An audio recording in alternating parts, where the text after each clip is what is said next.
Welcome back, everyone, to Fun with WebGL. Today's a special one. This is going to be one of my most favorite things. We finally reached a second milestone of mine. The first one was really just to get a 3D model rendering in a skybox, and now we are at a point we can actually extrude 2D paths along a spline to create procedurally generated meshes, just like what I have an example right now. I'm just going to quickly show you what we're going to actually finally accomplish today. So if you remember our editor, the blue lines, that we've been building, now, in the last lesson we were animating on the line. We're just following the path. Now instead of animating, now we're going to build a mesh.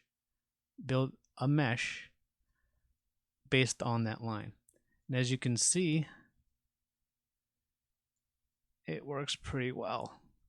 There's a little buggy because there's our look rotation function isn't perfect, and as you can see here, it kind of does this weird rotation where it shouldn't, or maybe it should at this point. I'm not sure, but either way, this is great. So yeah, it's just fun. We'll play with more of this later. I just wanted to quickly show you what the end product is gonna look like. So this is great. Let's get into code, because this is like one of my most favorite things. I've been waiting for like a year to learn enough of this to get to this point. So like anything else, we got to do some core changes because it's an engine, and every time we have a new idea, we need to implement some new things. One of the new things we got to do that we got to handle, we got to be able to change depth testing on the fly. Simply because I want to be able to see our editor tool to exist or to be visible even though there's a mesh. Because you got to remember, this blue line is actually inside the mesh. Without depth testing turned off, you wouldn't see the blue line. You'll see it in soon enough. So that's what we're going to be. So some of the changes in the code related to depth testing.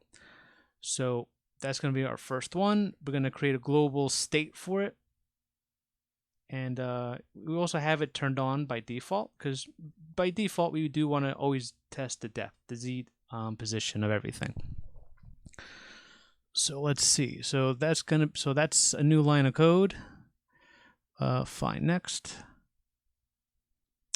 in our renderable class, add a new function called set material. So this way you just pass in the material name, and then it goes into our material cache and just applies a reference to it. What else we got? Oh yeah, over here. In our draw function, we're just adding VO count. If the count equals 0, just return. There's nothing to draw. So that's a quick way to prevent some bugs, especially since we're now dealing with dynamic meshes. We can get little errors here and there because the VO there's no vertices in the buffer, and if there's no vertices in the buffer and you're trying to draw, you get GL errors. So that's just us making sure we prevent any errors. Let's see what else we got. All right, in our VecTre function, our class, we got two new methods. We got transform mat3 and transform mat4. This allows us to basically multiply our vector 3 with a matrix 3 or a matrix 4. We definitely need it to extrude. Fine, next. And then we also are going to add a mat3 class. It's basically the same thing as our mat4, except it's a 3x3 matrix. Instead of calling it matrix 3, I call it mat3 because I have vec3. At some point down the line, I might end up just renaming these to mat4 and just quat, or just keep it as quaternions, whatever. So just go to quickly zip through. Oh yeah, and in our new class, it's very bare bones. We got our constructor, and we got our look rotation, and our look rotation is the same as the previous one that we from the last lesson. which exists in our Quintorian class, if I can find it. I believe it was inside our Quintorian. So much code. There it is. So it's ideally the exact same thing. And then right here, we basically create basically our matrix, or a 3x3 matrix right here, and then we convert it into Quintorian. So since now we're gonna not do that final step. So we're gonna so we're doing it completely, but in the end we're just saving it all back out into our mat3 array, because there's no point in converting into a Quintorian when we need to do rotation math on vectors. So that's why our vec3 has transform by mat3. So this way we have our rotation, and now we just want to multiply our vertices with the rotation matrix. There's no point in making a Quintorian out of it, because then we need to convert it back from a Quintorian, because you can't really do Quintorian versus vector multiplication. I've been reading, it doesn't work very well, so I don't know. But this is like, right now it works. This is the solution. So we got mat3, and that's why we have it. Now in our materials, we have the new variable use depth testing. So at the material level, we're doing that. I'm thinking about at some point when I start refactoring some more, a lot of these things are going to be moved into the renderable class. Calling, I think it's more, it really belongs in a renderable class. Probably depth testing as well. And use model matrix as well. I think I need that because it controls the. Well, let's not talk about it right now. So let's not waste time with that. But yeah, there's something I need to redo some of this, because it makes no sense to have it in materials really. But I'm putting it here for now because that's where I'm doing calling and blending. So next, what class is this in? This is probably our VAO.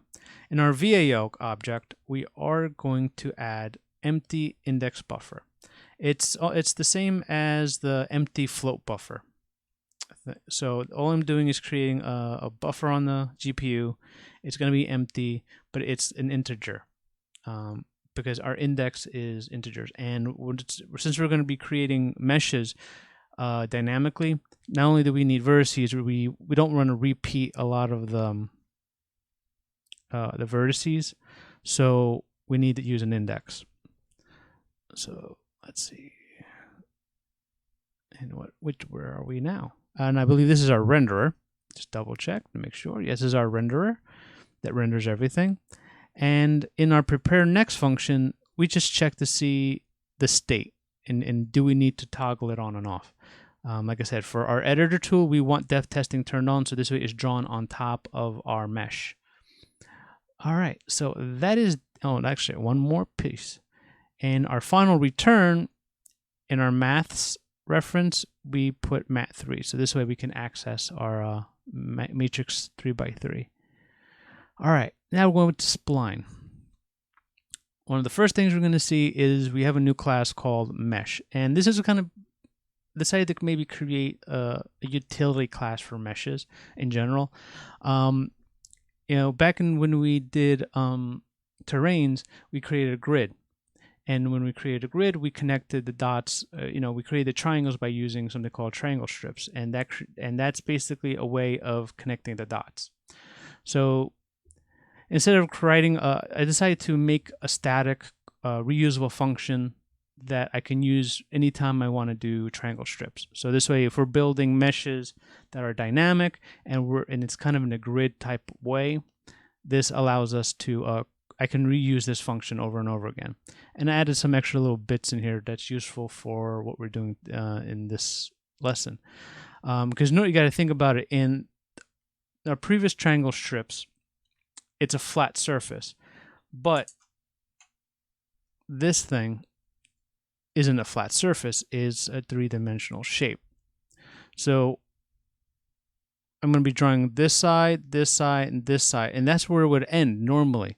So there's going to be an option that says is loop, which then kind of connects the last dot or the last vertice with the first vertice to create the final face of our shape. Because that's what it normally would look like if I didn't have that feature. Maybe I can show it later. So that's what this loop thing does, and what these parts do. So if you're going to go back and you want to understand how triangle strips work, go check out the terrain video, and it's just these really two pieces added to it, so I can actually connect one side of the mesh with the other side, or the beginning to the end. It's kind of making a loop. That's why I call it is loop. So that's our mesh with our triangle. What else? Did a lot of changes to dynamic mesh. This whole constructor is very different, because now before I would just do vertices. Now I'm doing indexing as index as well, and this might eventually upgrade to use normals and everything else. So I renamed one of the variables, I can't remember, but I added a couple new ones up. I need to keep track of how many vertices we have pushed to the GPU.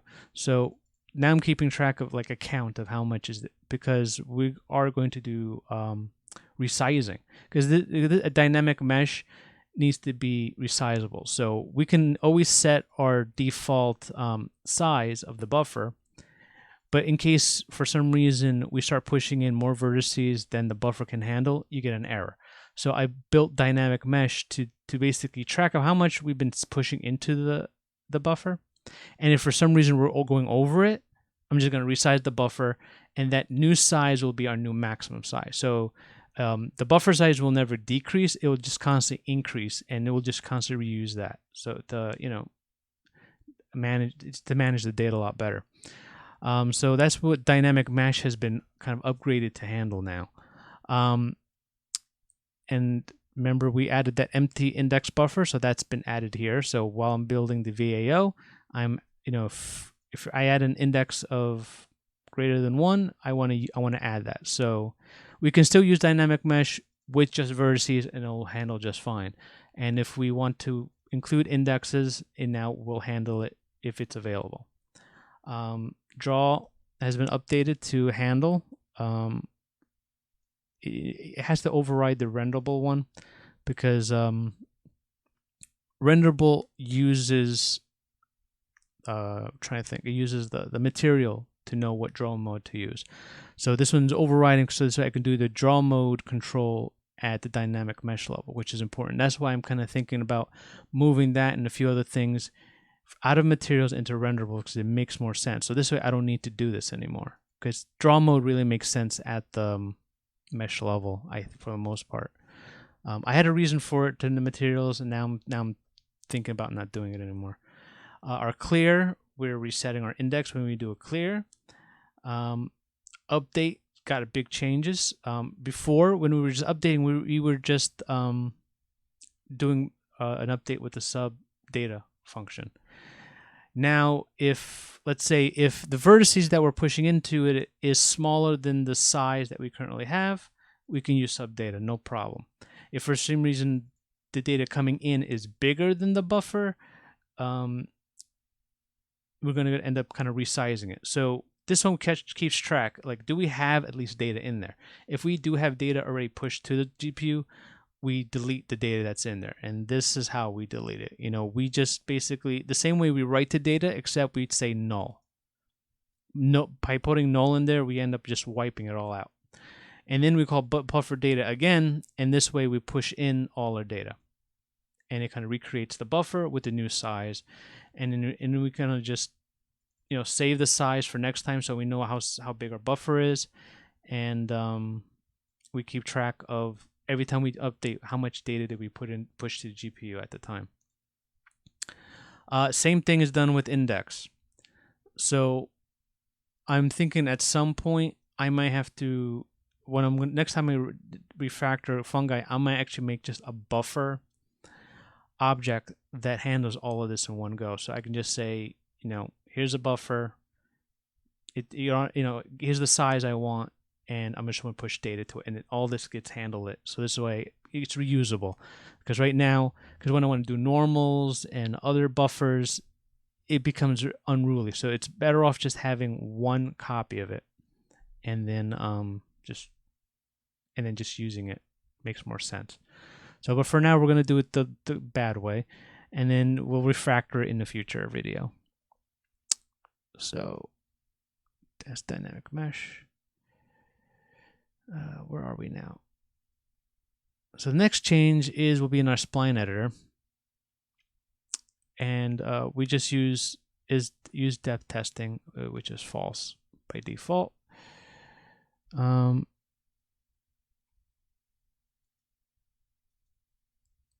right, where are we now?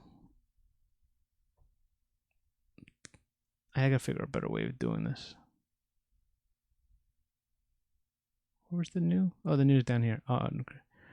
So another thing we're going to do is for our editor, we're going to pass in the reference to Spline Mesh. So now that, so not only does our editor, so when we use the editor to resize and change and alter our spline, we can then tell the mesh object to update itself, because the mesh would also be tied to our spline data. So everything's kind of broken down to three pieces. We have our editor, we have our data, and we have our mesh. So that's how everything is kind of connected. And what else? So that's, we're saving the reference to that. Because dynamic mesh now does index, we had to update other references to it. I put like a -1. So I don't want to use indexes at all, because these don't require indexes. Everything just renders out just with vertices only. What else we got? And I think this is like the update function. So here's update dynamic mesh. When the editor says to update, our editor stuff, at the very end, if the spline mesh exists, tell it to process spline, which would then use the data that we updated and actually recreate the mesh accordingly. What else we got here? And that's it. That's it for that. So now we're going to this. So on our HTML page, now we got our Spline Mesh global. Another thing we're going to be adding here, right over here, is we're going to do a low poly shader that I'm kind of playing around with. That also came from our terrain, but I'm actually doing some changes to it because I want to make it more low poly. And I'll explain that more at the end of the video. So that's new. Our editor's the same. We're just going to have a single spline to start with. Kind of hacking it because because if I have culling turned on, you won't be able to see the inside of the tube, because the tube we're creating doesn't have a closing. So that's why I need culling turned off. So this way you can kind of see inside the tube. So then so it renders the inside of the tube. That's really, I should be saying. So now I've got this is how we're going to build our spline mesh. So we pass in our spline data. We say how many samples we want to extrude from. Now, how far do we extrude from the base? We're going to give it our DOM shader for now. We're going to then use a low poly later. And then we're going to pass in the base vertices. This is going to be a 2D shape. It has to be built clockwise order. So let's see, -5 on the X, 2. So I'm starting at the top left corner and then building the mesh count clockwise. So top left, top right, bottom bottom left. So that's the direction we're building it. So this way, when I want to use the mesh triangle strip, it uses that clockwise order to make sure every triangle is in the right order for rendering because of culling. So we have all front-facing triangles. And by default, we're just gonna tell it to start processing with the data that exists from spline data, and we're gonna render with points for now. And then our editor, we're gonna just pass in our spline mesh reference, so this way the editor can then update our mesh. And then we pushed our spline mesh to the scene. In our render, I commented out all the animations from animating the cube because we don't need that anymore. And then at the very bottom, we got the vertex low poly. You can just copy this code. It's mostly the same. I'll explain this chunk later because I have it commented out for now. And here's our fragment, our low poly. Like this is the part that kind of turns it on and off for now. So with all that done, this is what we're gonna have to begin with. It's gonna be this. And remember that base vertices, that's the base vertices. Okay, that vertice, that clockwise. And as you can see, we can control the single vertice. Now, the only thing that's, like I said, there's going to be a problem, which I have not been able to fix, and I kind of know what the problem is, and maybe I can fix it myself, but I could not find a function that pre-exists that handles when I, let's see, I know if I do it this way. See, I'm trying, as I make it straight up, it rotates, and it rotates where it kind of shouldn't. It shouldn't rotate that way. So that's because the up direction, because the look requires two directions: the direction you're looking at and what the up direction is. If you're looking close to or directly up, it kind of just screws up the rotation. So the idea, to fix this at some point, I have to once I reach the up position, I need to determine what the new up is. But the new up has to be in relation to, I guess, the line. So it's not a problem I'm going to fix right now because it's only if you're like pointing straight up. The problem does not happen if you do down, or maybe it does. I guess it does. If it's pretty much equal, I guess, to on the y-axis, you got that problem. All right. So enough complaining about that little problem that I can't fix yet, but I know what's going on and I have an idea of how I might be able to fix. I got a big book of about mathematics that I need to read so I can maybe fix all of these things on my own. All right, so we're going to go back here and we're going to add more samples. So we're going to add 10 samples. So now when we come back into here, boom, we got all our dots. So just like the animation, we are going to just go through the spline and then rotate the mesh on it. Or actually rotate that flat mesh. And you can see you can just move all these dots around. That in itself is pretty neat. It's kind of cool. It's kind of cool, like, you can probably do some cool particle physics things, I guess, by using the spline. This way you can kind of keep all your vertices. And I guess you can create some interesting shapes. Where's that Vive game that you draw? I forget what it's called. It's that drawing game I think Google made in Unity. Basically, this is, the gist of it. You kind of just draw your spline, and then you kind of draw your mesh or your vertices over it, and then you apply your your shaders to that bit of code. Tilt brush. It's called Tilt Brush. So this is basically the bare bones concepts behind Tilt Brush for the most part. This is the stuff that'll lead you into that position. All right. So now that we got that, now if I want to, just get rid of points and just use triangles that's on by default. And then I want to use the low poly shader. Refresh. Sorry if I look like I'm sweating like crazy, because I am. And there we go. Look at that. Beautiful, beautiful. And so I don't think I really explained how that works. So if I go to Spline Mesh, this is really where the magic's happening.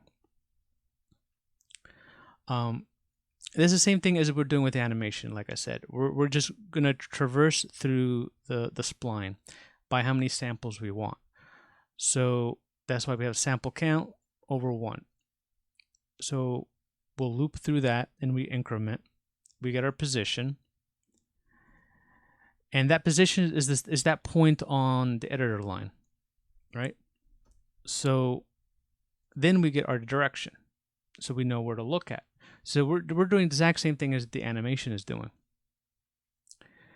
So now that we know we have our direction, we just normalize our direction, tell it what the up direction is, and then using our new mat3 object, we get the look rotation. So this way we get the rotation. And then the only thing we do next is we take our base class, or our base verts that we pass in, this right here, and we just loop it. Like so, I create like a temp VectorE. I just copy one set of vertices in there, and I just rotate that vertice, and then I push it into verts, and that's it. And that's all we're doing. Those 4 vertices, all we're doing is just rotating them at the exact same direction. Like I said, it's pretty much the exact same thing as when we did the triangle and or the rendering. Same thing right here. So for every time we on render, we get the position, we copy, we get our direction, we get our rotation. And then on our rotation, we apply the rotation. And in this instance, this is how we're applying our rotation, but at the vertice level. And it's not even on the GPU. We're doing it on the CPU. So you got to remember this. If we're doing a lot of this on the CPU, it can slow you down. It can bring down your frame per second, how many vertices you're doing this in. So a lot of this stuff is you need to save, I guess, if you're making a game. So like if you have your editor tool, you create your spline, you create your vertices, right? So you can't see the editor because the depth testing isn't put in correctly. But this is like why we have depth testing built into the core now, so we can turn it on and off. Ideally, if you're going to make a game, after you're done editing your stuff, you might have a button that says Save Mesh, and it'll save this mesh for you on so this way you can reuse it. Now if you want it to be dynamic or something, or basically the spline can be the data that you load in, like at the start of the level when you're building the level, like at the very beginning, you load in the data, you create this dynamically, and then you're done, which causes you to have like load times and things like that. So that might be another way you might do it. So like I said, you can do it on like the level start, or you can, when you have an editor tool, you basically just say Save Mesh. And because if it's static, you want it to speed up. If it's not going to be dynamic, if it's not going to change, it's no big deal. If you just want to speed up, so you don't have like all this time to actually generate it. All right, let's see. Since we have depth testing turned off at the mesh level, the easiest thing to do at this point is just putting everything in the right order. So since the spline editor shader or material that's built into the editor class has depth testing turned off, like say, since it's it's all based on the order of operations. So if I wanted, since it's testing off, I can override the values. So by doing that, refresh. Now you can see the dots more and you can see the lines. Now the only thing that's not rendering very well is the debug lines, because that doesn't have depth testing turned on, but that's okay. As long as we can see our debug lines and this stuff, we don't need to see the direction lines. That's actually part of our debug object, which is a completely different object. So there we go. Now for fun, let's do 5, I guess. Why not? Refresh. Now I got nice big ass spline. Look at that. All right. I don't know. We could do a bunch of crazy stuff. I don't know. You don't want to see me do this, right? I don't think so. All right. But yeah, but look at that. But you know, here's one of the ideas of splines I mentioned in previous videos about. You can just end up just designing your roads. Like if you want to make a racetrack, you know, you got to build a really good editor to help you manage it. But you know, it's gonna be a road. It can be a roller coaster. You know, there's a road. You know, you have at some point down the line we'll be able to do collision detection, and you know, we maybe apply it to this, and you can have a little character or a ball just rolling on it, like a track, and there'll be a dynamic track. And the beautiful part about doing this, you can have these points being kind of random, or you can you know, do some kind of like ordered random, like Perlin noise. So this way the points are scattered and these roads get built dynamically in an odd, funny way. So yeah, the sky's the limit, you know. Just at this point, once you got this working, how you use it could go in a lot of different ways.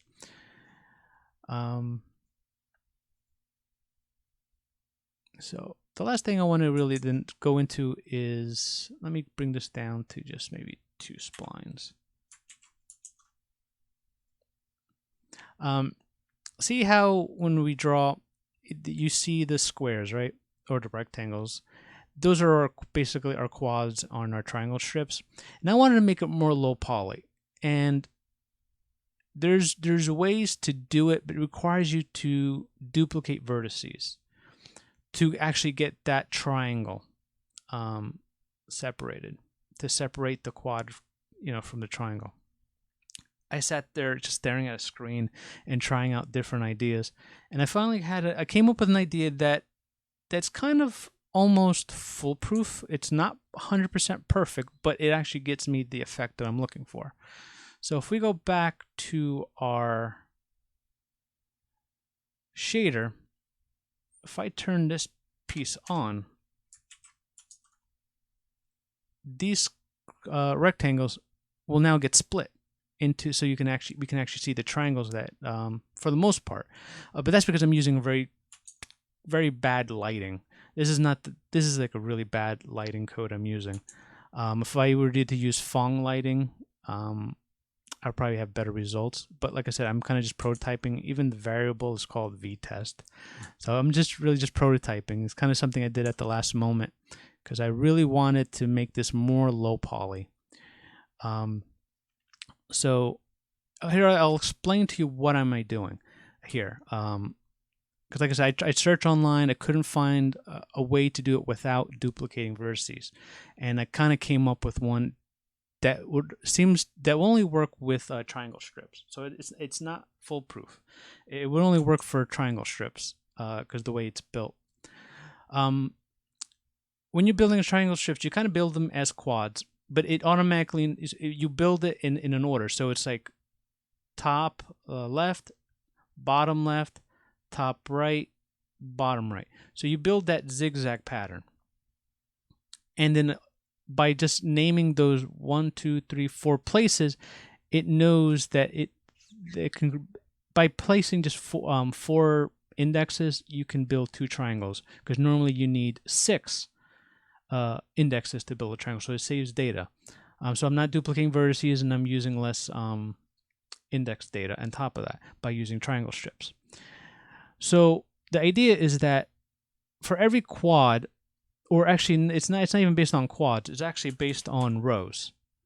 So the first row, every vertex would have a value of 1. And the second row would always alternate between 0 and 1, 0 and 1. All right. So, and then the next row after that will be all 1s, and it rinse and repeat. So that is the theory that I kind of put together. I don't know if someone came up with this idea already, or I'm just rehashing something, but whoop. So the idea is that I'm going to build quads, or I'm not building the quads. That's how the triangle strips are. So I'm in the shader. I put in how many columns there are. By knowing how many columns there are, and by using the index that's being passed in the shader, I can actually calculate what column and what row each vertex is. If I know which column and which row you are, I can automatically determine if you're a 1 or a 0. So the idea is that the only way to pass data from the vertex shader to the fragment shader is through interpolation. So if I'm going to pass a single float for interpolation, if I were to send, like, so the way it's built is here. Let me make this bigger. Yeah, I can make it bigger. So I'm going from here to here, here to here. This creates a triangle. This splits this quad right across here. So there's a nice split right here. Can I do that? There you go.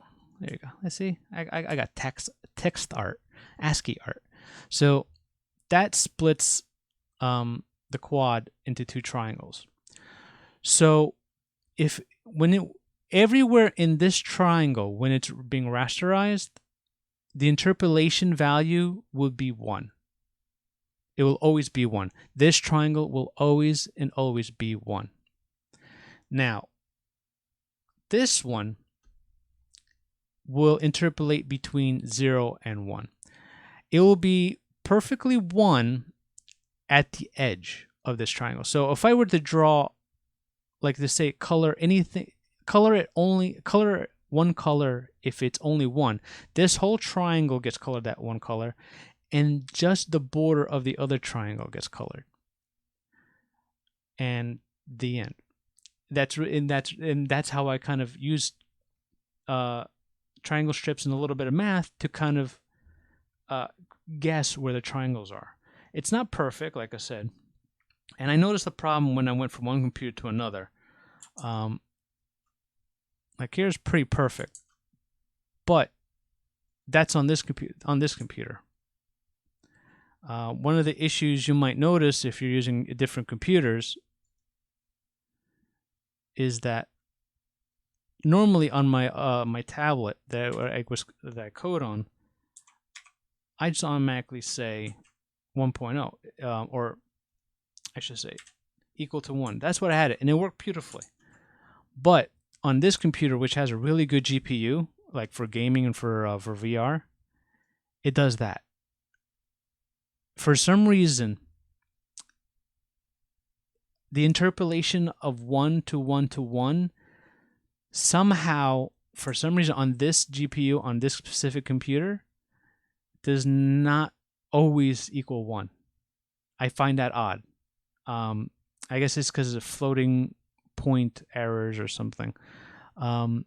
If you know how to fix that floating point error, that'd be great. My quick and cheap solution was to if it's greater than something very close to the border of 1, and that fixes that for me for this computer. So I don't know why that problem happens. Well, that's, I guess, it's GPU dependent. My tablet's Intel, my PC is NVIDIA, so I don't know. It might be a DirectX issue, different versions of DirectX, maybe, I don't know. But yeah, just if you see some weird oddities, if you're trying this out for yourself, you play around with the numbers. It might improve or not. So that is it. we got depth testing, we got extruding on a spline, we got an editor tool, we got it all. Like I said, this is one of the biggest milestones that I've been wanting to get to. This is great. It's kind of like a 1 year coming. I'm really happy that I'm at this point where I learned enough to be able to build this. I saw a Unity Boston convention, and I have a link for it for this. And the guy explained how he kind of did it, how to do roads this way, and I was just flabbergasted. And I was kind of hard on myself because I was like, I didn't know how to do graphic programming at all, and it's like I really wish I could do that. It's like I really, really wish I could do that. And I guess I can say a year later, I'm finally there.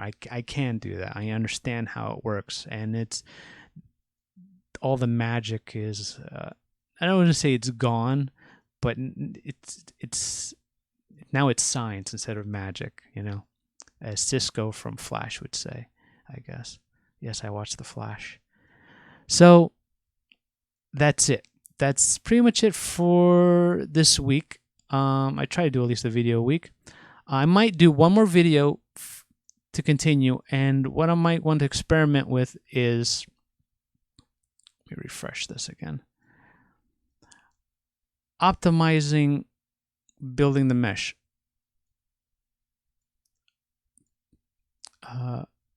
Because what I want to do is that on a curve, I want to extrude that square more often. And then on straighter lines, like if this is like a pretty good straight line, I would only need 1, 2, and this would be one. You know, it was one long extrude. Like right here, I'm actually doing 1, 2, 3, 4, 5. It's like it takes 5 vertices. So I just want to optimize the curvature a little bit. So this way, I don't want to put samples in. I just want to basically just, the idea really is very simple. Is basically take the spline and cut it in half, and then measure the two halves, the angle. And if the angle between the two halves are, within a certain threshold, then you take whatever half that's beyond that threshold, cut that in half and test it, and just keep cutting it to the point where a lot of the curvature is grouped together and a lot of the straight lines are spread out. So I have the theory about it. Now I just need to prototype it. So that'd be the next video after that. Then from there, it's, I guess, a new milestone for me to start coming up with. I know I don't want to do circles or spheres after I'm done with splines. But yeah, this is pretty much the milestone since probably like video 12 or something. So that's it. If you guys love it, favorite, like, subscribe, whatever you do on YouTube. I'm sorry, I'm tired. It's actually daytime. I'm not recording at night, so but I'm still tired because I hadn't had coffee, and it's very hot. Because I turn off the fan so the sound won't be recorded. So I've been melting here for probably like an hour or 30 minutes. I don't know how long. But I really hope you're having fun. This is great. This is amazing stuff. I love it. This is, it's great. If you're building an engine, or even this is even not even just if you're building an engine. Just the theory of how this is done, you can apply it to Unreal Engine or Unity. We're starting to go beyond just graphic engine stuff. We're actually now going into just 3D programming type of theories and ideas that can be transferred over from one engine to another. So a lot of things nowadays is not really engine development. We're updating the. I'm going to be updating the engine, obviously to be able to facilitate certain functionality that we want to accomplish, but a lot of it is going to be just theory. I guess like this is theory. How to build a spline, using look rotation to point you in the right direction, and then all you do is just rotate the flat surface. And mind you, just because I do a square, it can be anything. It could be a triangle. It could be any flat shape you want. Try making a different shape. Try a triangle. Maybe do a hexagon or octagon. It will extrude. The code I've written for you guys for this lesson will work regardless. You can do any shape. You can build a heart. Any 2D. Just make sure when you write down the vertices, each vertice is built in a clockwise manner. So this way the triangle strip function can then tie all the dots together to make all our faces. So there you go. I should probably stop and let you guys go play with the code. Everything's on GitHub like normal. So see you guys next time. Peace.